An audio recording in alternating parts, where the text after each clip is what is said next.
How is everybody today? We are here with Alex I'm sorry. Well, I had one job, and goddamn, I fucked it up. I fucked it up bad.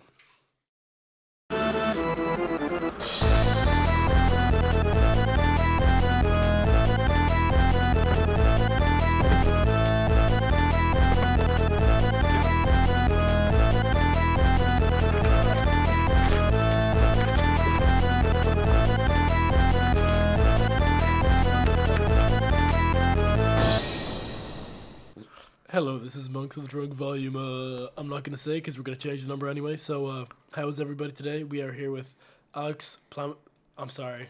Alex Plamadeala. Alex Plamadeala. Anything, any Yes. variation of something starting with a P works. I've lived 20 years of my life with people getting my last name wrong, so it's fine. Introduce yourself. So my name is Alex Plamadeala. I'm 20 years old. I recently finished, sort of finished commerce in UCD. Actually, technically, I haven't finished yet because I have to go back in December to do a few exams. But I'm pretty much finished college. Starting work at Microsoft next week. I put stuff on the internet like YouTube, Instagram, stuff like that, and that's pretty much me. That's sick. Fair play for getting that Microsoft job. I saw Yeah. video about it. Yeah. So there's interesting about that video actually. So I spent ages on this sick video. It was a step-by-step Microsoft application process. I like broke it down. It was like 15-20 minutes long. It was like sick, absolute banger. And I put it up, got a deadly response, loads of great feedback. And then this guy I know messaged me on Facebook and he's like, yo bro, sick video, but is there some sort of like non-disclosure agreement that you might be in violation of? Because I know with my job, he works in it for Apple. You can't really disclose any of the kind of internal processes and stuff like that. So now I was like, shit. So then I started to get like really paranoid about it. So then I read back through my contract and I was like in complete violation of the non-disclosure agreement because I basically outlined like the video was that good that I broke it down way too much. So I was like, so I had to take the video down, take down all the Instagram posts about it because I could have like it's grand now, but if I left that up and then someone from the company like stumbled across it or something like that, I would have been kaput. I get you. Yeah, like a lawsuit kind of thing, like completely. So Yeah. yeah. But it was cool. I'm starting next week. I'm really excited. No idea what I'm doing. Yeah, I'm working in like marketing, PR, and communications. My job title is solutions specialist. So if you ever need any solutions to any problems, you know who to hit up. But yeah. It's interesting. It's good to finally be like finished college and like actually like applying myself. Yeah. The big scary world, as they say. I saw on your story today you were talking about social media, and the picture. The demonization of social media, and I wanted to talk about it because a lot of people think that social media is like has a lot of more negative things than positive things. Yeah. Where if you actually sit down and break it down, it's just so much more overwhelmingly positive. It helps so much more than it does bad. Yeah, what I think with this, and the picture is actually really funny, it was basically like a load of like social media and like different technologies like Instagram, Facebook, Google Plus and like Photoshop in there, but they were basically like a handful of pills and it's like, which one's your addiction?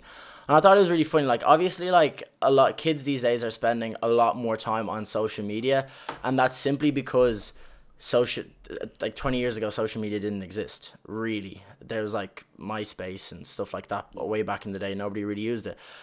Back then what was popular was like radio, TV and stuff like that, and that's what I said in my story. Like radio and TV are dead, like completely dead nowadays. You open up your phone and your channels or whatever that you used to watch 20 years ago are now Facebook, Instagram, Twitter. Like Twitter, it's your go-to to get all this stuff. but like that's where people go for their news. That's where people go to find out like what's happening today, and it's not something that I think should be demonized as well. Look at Twitch for example, right? So 20 years ago, like when kids used to be bullied at school, they'd go home and they just like to be like, oh, I'm being bullied by this guy. They used to feel real shit about it. But nowadays, kids that might be a little bit weird, a little bit socially awkward, they get a little bit bullied in school, but then they go home, they hop onto, Twitch, they watch these streamers, they, they play on Xbox Live and stuff like that, they make friends online and stuff like that. And it's I think there's definitely a lot more positives to be taken away from social media than people give credit for. And I mean, we're going towards a more digital society anyway, so it's understandable that we're going to be spending more and more time online. I mean, look at how much e-commerce, for example, is that's what you studied, isn't it? Sort of. So commerce, the degree that I did in UCD, is like a really, really general business degree. You do basically everything: accounting, finance, economics, marketing. Similar to BES. Basically, yeah, it's basically the same course. I did a few e-commerce modules. Now, to be honest, they weren't that great. In the last couple of weeks, I've kind of taken a huge interest into e-commerce, drop shipping primarily, but I'm looking into a lot of other things. And it's just crazy looking at... What's drop shipping? So drop shipping. So basically, drop shipping is a business model, okay? So basically what we do is... I would go on to like a Chinese supplier like AliExpress, and I would find a cool... I know, like a cap bracelet, okay, for like $2 or $3. And what I would do is I would take that cap bracelet and I will put it onto an e-commerce store using a great service like Shopify, which basically allows you to build these brilliant, huge online stores for whatever products you want. And I'd basically sell it on there for like $20. And I would keep whatever the profit is. And that's basically how drop shipping works. Drop shipping a year to 2 years ago was a lot easier and more simple to do than it is nowadays.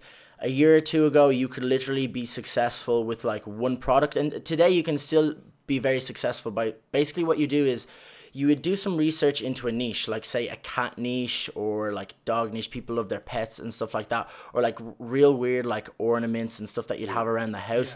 And what you would basically do is you would put that on your store. Then you drive traffic through like Facebook ads or Google AdWords and stuff like that, and you basically get customers. People have made hundreds of millions a day from this. Alex Becker, he's really big into e-commerce and stuff like that. If you want to kind of look more into it, he does a lot of great content on that. But the potential for making money off it, the real difficulty is finding the right product and finding the right ad structure to drive traffic to that. But once you do, scaling it is so simple, and you can literally, people have scaled from 1,000 to 5,000 to 10,000 to 50 to 100,000 a day using Shopify and the drop shipping methods. It's crazy. And the thing about it is that like I went to college for like 3 years. I learned all these theories, all these frameworks, all these. I did a class on e-commerce. We ran a Google AdWords campaign, right?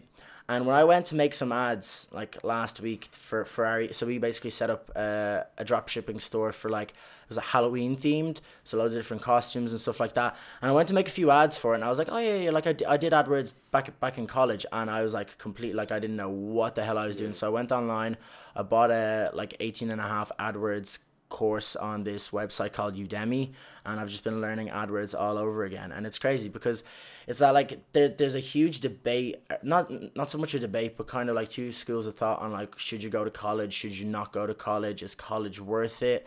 And I think obviously in a lot of cases like you need to go to college. Like if you want to be a lawyer or a doctor or like an accountant, like you need to go to college. But there's a lot of people that, like, I'm the kind of person that I've never really known what I wanted to be when I grew up ever. So I didn't fit. You kind of just go with the flow. Yeah. Basically, and I kind of like, even when it came to like picking my CAO options when I was in the Leaving Cert, I was like, I don't know what I want to do. I'm just gonna do this general business course and then see what happens after. And for me, it was worth it and it paid off. But for a lot of people, a lot of the time, going to college might not be the best option. Like, we're kind of lucky enough here in Ireland that we don't pay that much for college. But if you go over to somewhere like America, where you're paying literally like hundreds of thousands for your tuition, and then you have all this student debt to pay back. And the crazy thing about student loans in America is you can't declare bankruptcy on a student loan. Why not? So it's that those are the rules. That's the law. Yeah. So basically, because so many people are doing it. Say if you take out a mortgage and you declare bankruptcy, as in you've lost your job, and you can declare bankruptcy and insurance or whatever covers it. A student loan you can't. So you literally have to take that to the grave with you, which is crazy. Jesus. Oh shit. Yeah. That's crazy. But rough. Yeah, even back on the whole social media thing, I just think it's businesses as well. You overthink, you forget how much money businesses are making from social media. Yeah. Like, I think Gary Vee said, that some designer clothing companies and stuff, they're making millions off the backs of like just good looking people on Instagram and shit. Completely. Literally, all you just need to do is just have one person who you just send out a few pieces of clothing. Yeah. They sponsor it, and it's crazy how much money that actually makes. You think that it'd be, they're getting some free stuff. You overlook how much money the business is actually making. Yeah, because if you look at like the likes of like Gymshark and a lot of apparel brands now, like their success is completely built on influencers, influencer marketing. Steve Cook, all them. Steve Cook. So even if you look at it, Gymshark is probably the best example of this because it's probably dominating the fitness apparel market completely. And then there's like Alphalete and a couple of others after that. But they're completely built on the back of these influencers. Yeah. And literally what it is it's simply developing a relationship with an influencer that you think is the right fit for the business. You send them some free stuff here and there. Then they start making commission off their discount codes or whatever. And that's literally how these businesses have blown up. Yeah. A really great example of this, and I like that you mentioned the whole influencer thing, is Kylie Jenner's makeup brush brand. I don't know if you've been cosmetics. Her new business. I think it's at like a $1 billion valuation already in the last couple of. It's crazy. There was a lot of hatred towards her because she was declared the first, the youngest self-made billionaire. Yeah, and people are saying she's not self-made. Well, self-made, but like look at what she did. Look at what she did. Like, true. The thing about her is, she inherited this massive social media following because the Kardashians, the Jenners, stuff like that, which that's fair enough. And you can say what you want to say about that. Most people, like basically everybody is never going to have that given to them. Yeah. But what she's done with that is crazy. Now there's a few critiques of her because I feel I was listening to something earlier on and she had this huge company there getting like loads and loads of millions in sales, and she was taking way too much money out of the business for herself. She only had like 9 customer service people or something like ridiculous like that. But that's the thing with social media, you don't need a lot of maintenance. The only thing that you're kind of putting into it is time. Well, yeah, she's just around marketing, really. Yeah, but that's it. She pays nothing for ads, so you'd think that because she has no real expenses other than, now you can, like, the makeup brushes are probably no better than what you'd get for like a quarter of the price somewhere else. It's just that it has her name and her brand behind it. You'd think that confidence as well. I feel like there's a lot of confidence that comes with it as well. Like if girls buy Kylie Jenner makeup, like, they will obviously feel better putting it on or some stuff. Well, that's what it is. That's the appeal. That's the lie. Well, it's the appeal. Yeah. It's as you said. You can get a makeup brush that does the exact same thing for a quarter of the price, but it does have her name on it. That's the association with the image she carries that makes it. Yeah. Like that. But the issue with that is that all she really has now is her brand. If she's selling a shit product, she has shit customer service, that in 10 years is going to collapse. It's not sustainable. Do you know what I mean? She's thinking, and this is an issue, and I don't want to say this is what entrepreneurs are doing right, because I'm obviously only, like, I'm not an entrepreneur, I'm not very successful, but too many. Don't put yourself down. No. Yeah, well, I'm just saying that. I'm just calling it how it is. That it is what it is. Yeah, but what a lot of young entrepreneurs run into the issue of, and that's taking money out of the business too early for themselves. Everybody wants the Rollie, everybody wants to, flash with the Lambo, the new pair of Yeezys, and that's all great and all, but you're thinking it's kind of instant gratification. They're thinking too much over the short term. If you keep that money in the business over the next 3 to 5, even 10 years, that's when you build something completely era-shattering. You leave a legacy. You leave a brand that, like, will stand the test of time. Like, look at General Motors, for example. They're probably one of the oldest car manufacturers after kind of Ford and like that. And they're still here because they were entrepreneurs that they went through the struggle, the grind. They built it up slowly over time. They focused on customers. They focused on their product being solid. They focused on everything and not just doing it for the short-term reward of money. And the thing about Kylie Jenner is... you could say the same about Steve Jobs. The only reason Apple was so good is because he literally didn't take any money out of it for himself. He poured his He poured his heart and soul into it, and for him, it was never about the money. It was never about the money. He was just a dude who loved to do acid. Like, and just went away every so often. I think he went to India. Yeah. And for like a little spiritual retreat. Yeah. And he just. He's a very simple guy. He fucked himself up psychologically so much that he just became a simple man. Yeah. Really? He was always a simple dude if you think about it. Yeah. But maybe I'm chatting shit. Yeah, no. No, but the thing about, like, if you look at when Apple started to become popular, if they just didn't give a shit about customer service and they only had like one genius working in the Apple store, do you think they would have been as popular, as like big as they are now? Definitely not. And that's what I think, that's an issue with really young entrepreneurs. And I feel like there's this huge trend around entrepreneurship now, and like especially with like e-commerce and drop shipping, is that you have like a lot of young kids, like even my brother, for example, he didn't get into, he basically kind of flopped on the leaving and didn't put down CAO options that were anywhere near to the points that he actually got. He put down no safe options, so he basically didn't get anything out of the offers. So at the moment he's kind of like banking on, you know, setting up some e-commerce. Did he not watch your YouTube video now? On how to get 500 over 500? No. Obviously not. You have to put in Artem and New just in case. Just in case. And he obviously didn't. But that's the thing now. I feel like because kids, and I don't want to refer to them as kids, but like 17, 18, 19, even 20-year-olds are looking at these people with all this money, this business, and they're like, yeah, shit, I'm going to do that. And they're kind of getting away from the idea of actually building something that's going to be sustainable long term, as opposed to you make a couple of thousand drop shipping some, like, you know, kitchen utensils, and you go out and you buy yourself a pair of Yeezys, you order yourself a Supreme hoodie, you get the rollie, you go to like Ibiza with the lads during the summer, as opposed to like looking at it long term. And I think that's kind of what our generation is kind of falling into. They're not looking long term. It's more living life. You get me? Yeah, living in the now, which is okay as well.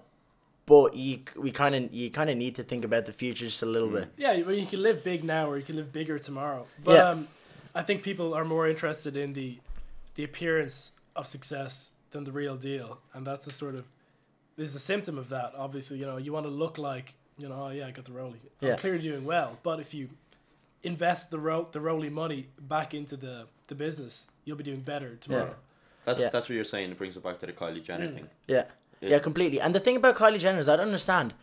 She doesn't need more money. She doesn't. She doesn't. Why is she being so greedy? What is she spending on? What exactly. Like, what could she possibly need all that money for? To say that I'm making loads of money, to be in the media for like the youngest billionaire, whatever, entrepreneur, whatever. And the thing about it is Gary Vee talks about it a lot, and it's like, he's not motivated by the money. For him, his life goal is to buy the New York Jets. And he always says it, like, yeah, he's going to buy the Jets like in like 20, 30, 40 years. But to him, it's not about the Jets. It's about what it takes to get to a stage where you can buy the Jets. It's falling in love with the daily grind, the process, the struggle. It's, okay, a brilliant example for this. A lot of listeners will know about this. When you go to the gym, right, to actually build a great physique or whatever takes a long time. Like, we're talking years, 3, 4, 5, especially if you stay natural, you stay off the anabolic steroids and stuff like that, you know, it's going to take a long time. And if you can't fall in love with the daily grind of prepping some meals, going to the gym, training hard, getting your sleep in, drinking enough water, you know, measuring your progress as you go, you're not going to get there. You can't be like, yes, the ends justify the means, but you have to be in love with the means, process, with the process. Otherwise, it's why so many people fall off. It's because people want things now, and they want them. You have to appreciate the long-term game. For sure. Think long-term. Slow and steady wins the race. Like, legit. Yeah. And if you forget that and you just kind of hop on the wagon wheel, like, that's what people burn out. That's what, especially with the gym, like, you'd completely see people, they buy a gym membership, go for a week, absolutely fuck themselves up, like, physically, and then they're like, they just slack off for the rest of the year. It's slow and steady, isn't it, really? That's a huge thing though, especially with like these transformations that you see with fitness and stuff like that as well, is that like people will do this like crazy like 12-week transformation, and they like train so hard for these 12 weeks and their diet is on point, and then at the end of the 12 weeks they look sick, but then within like a month they're like almost back to square one again, and it's because you need to. It's not just a like the whole like get rich quick thing, and like it's not like this even a 6 month block of working hard. This is something that you decide, okay, this is what I want to be doing for the foreseeable future for a very long time. Otherwise, people burn out completely. And the thing about doing stuff long term is you can have a lot of different things going on at the exactly. same time. You can be doing that, a little bit of that, a little bit of that. Like that's with people starting businesses, you'd never hear that they're just starting one business. Yeah. It's always 2, 3, 4, you know? Yeah. Because they're just, while something there is being delayed, they're working on something there. Yeah. They're either, even networking, that's another thing with networking. Like, you make contacts for the long term in a sense. Yeah. Because you might not need them now, but in the foreseeable future, there's something might pop up and you'd be like, there we go. Yeah. Going back to bringing in Gary Vee, because that's where I go for all my business stuff. Yeah. But he talks about like, so having your steak. So your steak is, so when you sit down to have a steak, you'll have like your steak, which is like the main part of the meal. And then you'll have your sides. You might have like some potatoes, maybe a little salad here, like your dip or whatever sauce you have with it.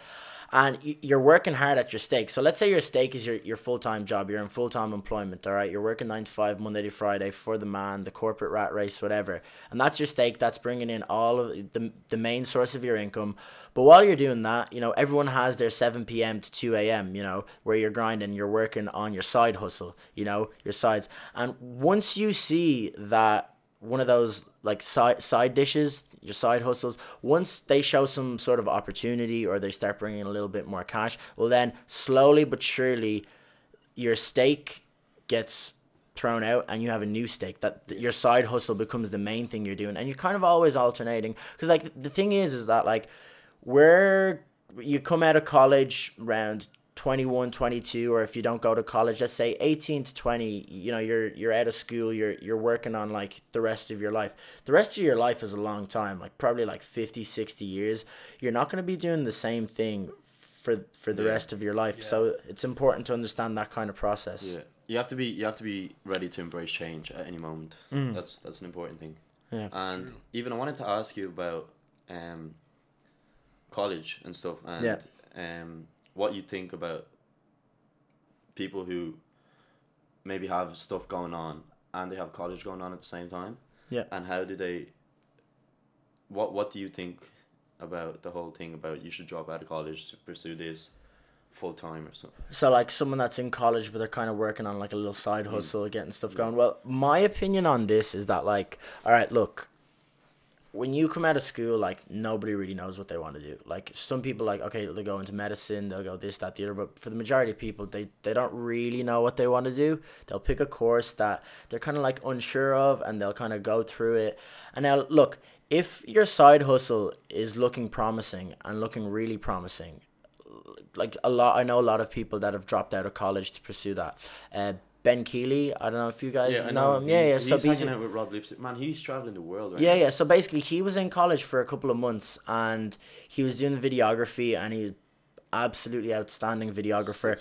And he found that college was actually taking away time that he needed to put into his videography work. So for him, at that point, college just didn't make sense to him. He knew that when he finished like college, he'd just go back to videography. Yeah. So there was no point for him, you know, studying geography or whatever. You know what I mean?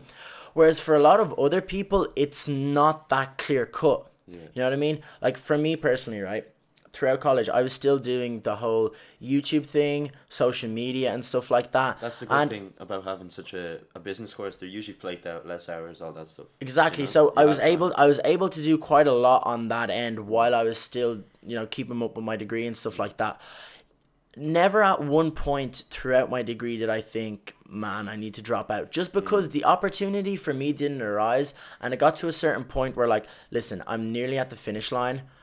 I might as well, regardless of what I decide to do in the future, I might as well grab this degree because it's kind of like a safety net. And I think for most people that are already in college, even if you have like a side hustle that's looking good and you're putting in work and it's really successful, unless your college time is taking away a lot of time that you could be putting into this and it be really successful, I would say stick with college. Because even if you come out of college, you get your degree or whatever, and you just go right off and do work on your business that you've set up, even if you never use that degree, you still know that it's there, so that if whatever you're doing completely crumbles, you can give it your all. Well, you've given it your all, but even if your business crumbles or whatever, you still know you have that degree that you can, if need be, for a year or two, work in some corporate job, keep yourself afloat,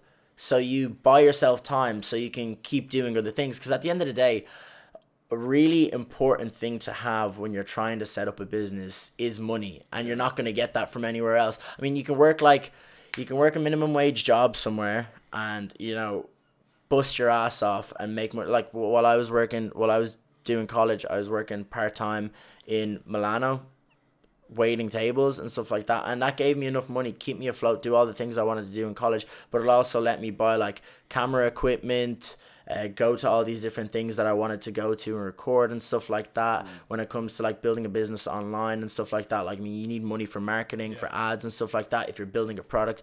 Over the summer, my friend and I, we set up a limited company we basically want to produce this commercial product. I'm not going to mention what it is just yet. Yeah, I said it to you, but I'm going to keep it low key for now. Yeah. But we needed money to get that going.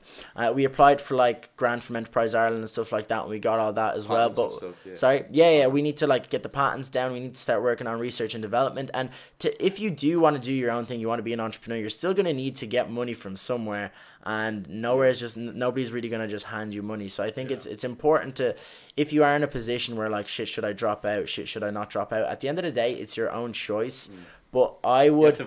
You have to weigh out your options. Yeah. Like, I know another guy, so Gary McGowan from the Triage Method, they post a lot of kind of like fitness, their personal training, online coaches and stuff like that. They post out a lot of great content on Instagram, YouTube. They have a subscription site and everything like that. But basically, Gary was in college. He was about to go into his final year of physiotherapy. He was like a first class honors student. He was going to finish really, really well.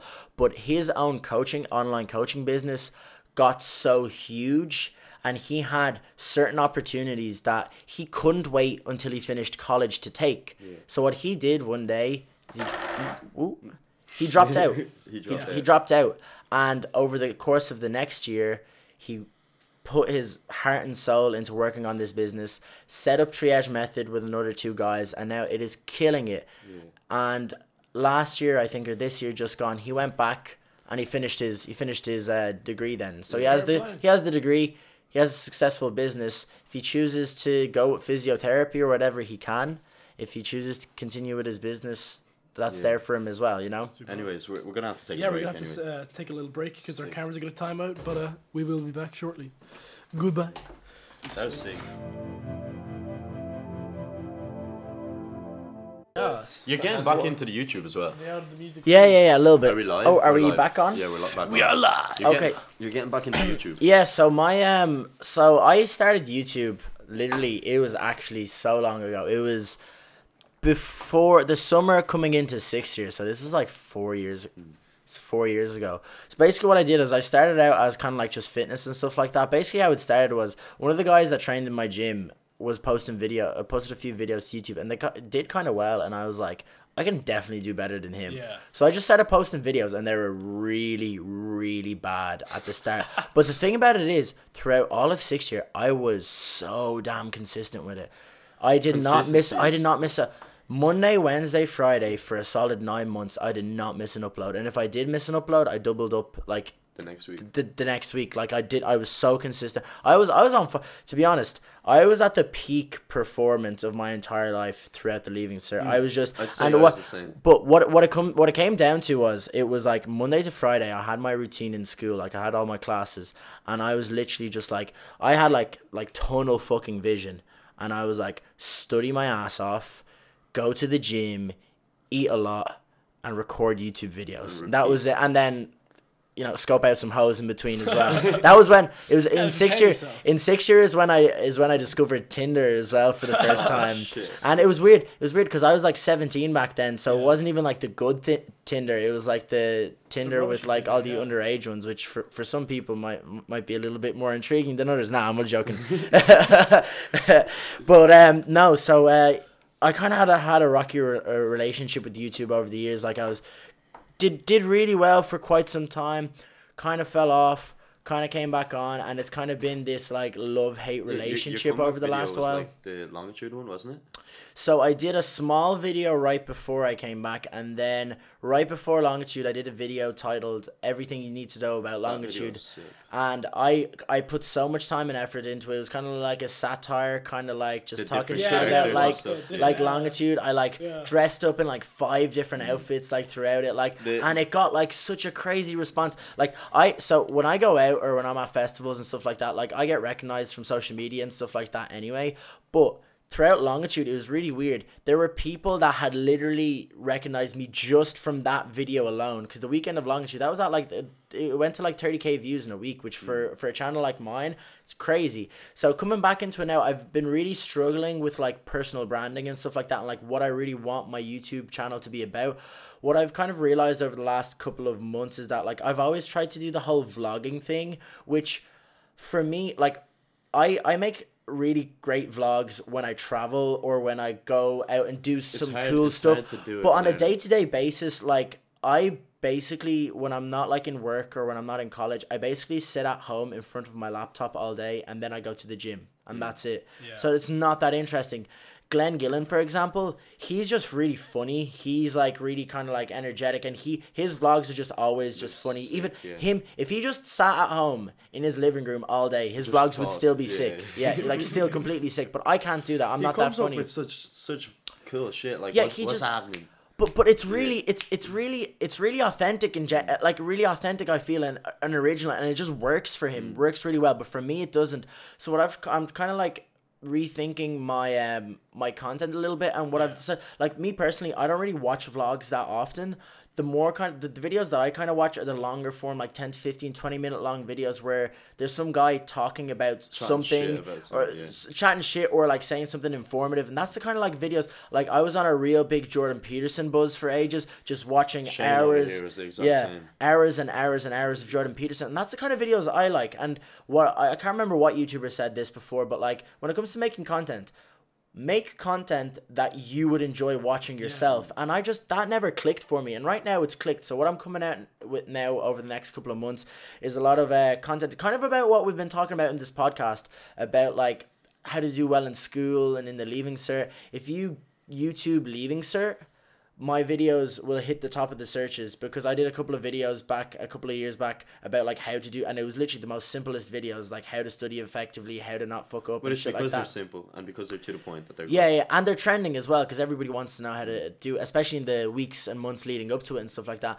And now I'm kind of going on about like college and stuff like that, how to career orientated kind of things, business orientated kind of things, kind of my own journey as well, because I'm at the very kind of starting point of me building something for myself and showing that firsthand as well. Obviously fitness as well, but I feel like there are just so many more people that do the whole fitness informative kind of videos better than myself. I'd say it's hard to be original in that sort of market as well, because it's so saturated. You could say that it's saturated, like fitness for sure. And the thing about it is that like, okay, there's only so many fucking videos you can do about creatine. Yeah. Or about like, you know, and there's a lot more people that know a lot more about it than me as well. Yeah. Jeff Nippard is, I don't know if you've heard about him, but he's posting like a lot of like real science-based, like informative fitness related content, and he's killing it.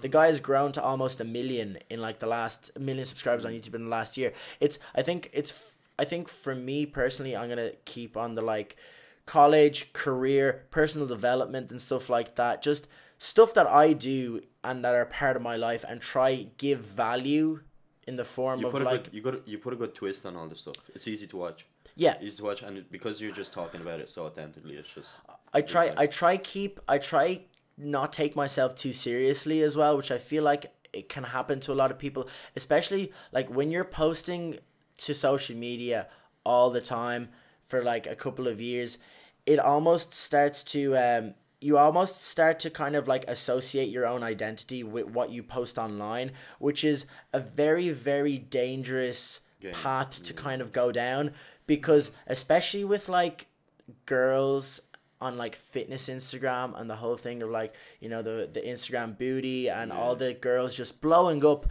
and literally, and I don't want to talk down on any girl that's just doing their own thing, living their best life and posting half naked pictures on the daily and growing tremendously on Instagram. Holy kill shit. It. You ride that wave. Listen, sex sells and sex is always going to sell.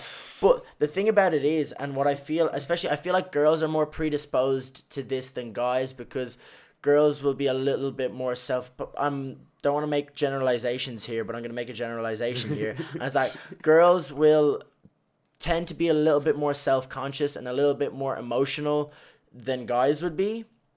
And that's why a lot of the time with a lot of girls that are posting to the internet, a lot of the time they're growing big social medias.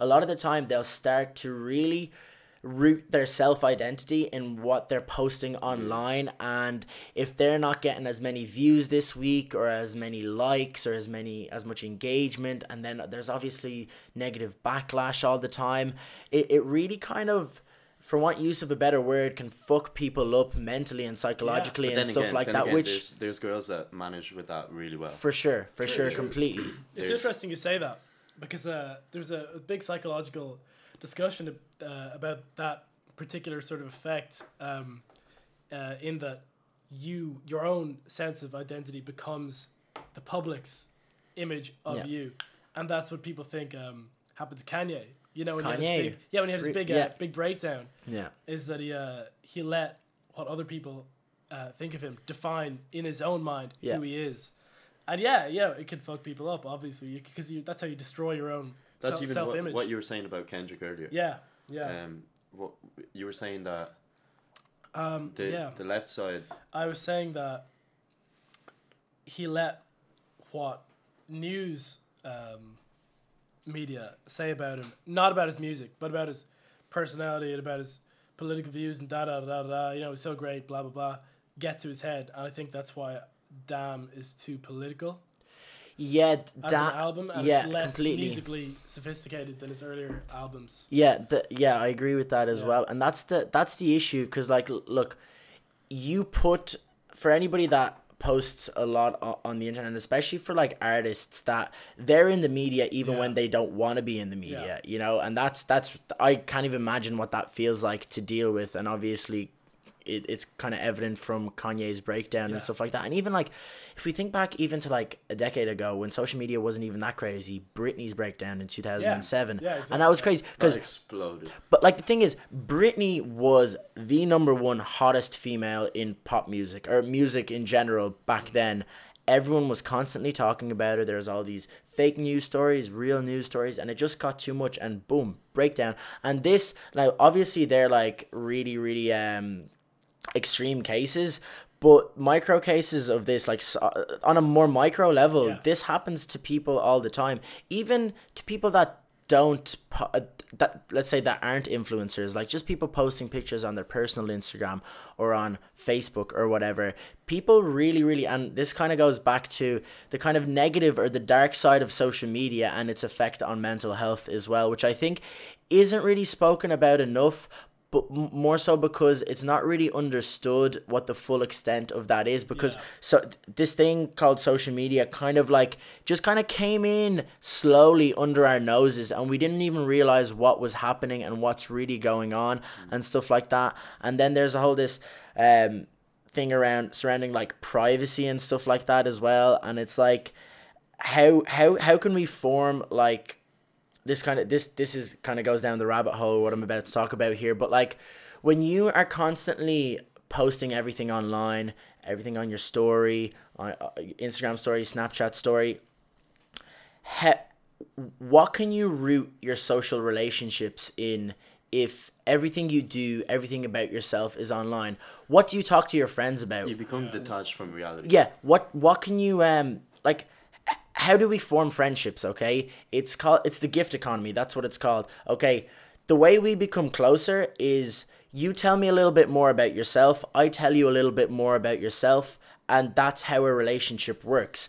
But if you're constantly posting everything about yourself online, like, what more do you have to give? Yeah. Even the whole thing with like the half naked girls on Instagram and stuff like that, like what are you leaving for the imagination? Like, if you're giving so much of yourself in this public way, what more of yourself can you give? And that's where the kind of the loss of identity comes. That's kind of where the kind of almost the detachment from reality to a certain extent. Now, obviously, I'm talking at the very end, at the very, very end of the spectrum, but it doesn't need to get to those extremes for it to start to become a problem. And that's what I think we really need to start talking about more, more openly and stuff like that.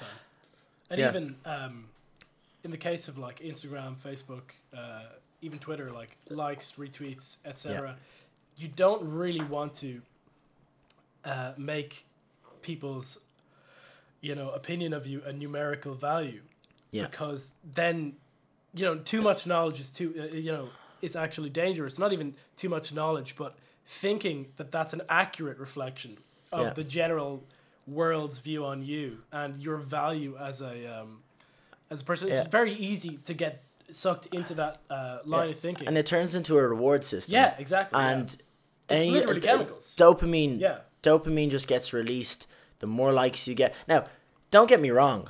When I look at one of my videos and it's doing really well, or a picture, I feel good. Yeah. But I'm really trying to detach.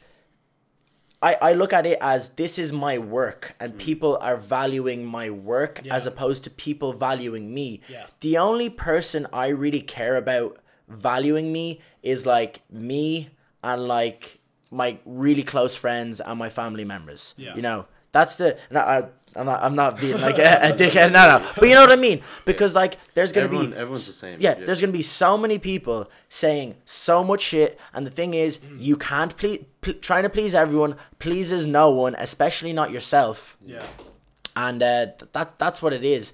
And this whole idea of like that's how people get hooked into these kind of things, is that you create a reward system in your head that, oh, my picture just got 100 likes. That feels good. You're going to try to do that again, and it's going to get 100 likes again or more likes. And then when it doesn't, you feel shit. And yeah, I mean, it is literally like a drug, because, we're social creatures. We do crave approval at the end of the day, or social approval, social acceptance, etc.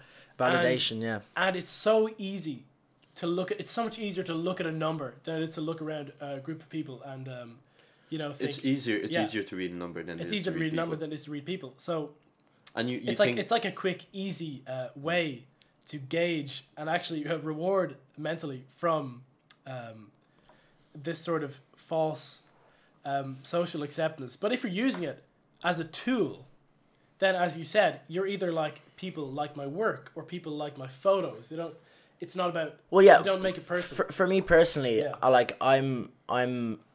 Let's say I'm an influencer. Yeah. I'm trying to build online businesses and stuff like that. For me, if my social media channels aren't getting good engagement, that's an issue. I don't feel shit about it. I go back to the drawing board and I look at what's working, what's not working, and then we keep going. What I feel like a lot of people get sucked into is they don't intend on becoming influencers. They just kind of start posting.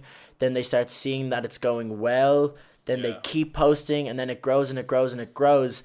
And they almost get into it for the wrong reasons to a certain extent. Yeah.